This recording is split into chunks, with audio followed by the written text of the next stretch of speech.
Continue मंद ते मध्यम आचेवरती साखर चांगली मेल्ट होईपर्यंत परतवून घ्यायची।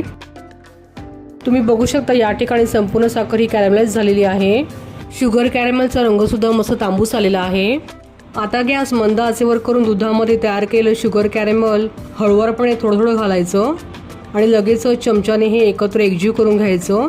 एकाच वेळी सर्व शुगर कॅरमल दुधामध्ये घालायचं नाही। एकाच वेळी शुगर कॅरमल दुधामध्ये टाकायचं नाही, नाहीतर दूध हे फसफसू शकतं। तुम्ही या ठिकाणी डायरेक्ट दुधामध्ये साखर सुद्धा घालू शकता, परंतु कुल्फीचा रंग येण्याकरिता मी या ठिकाणी साखर कॅरमलाइज करून घातली आहे।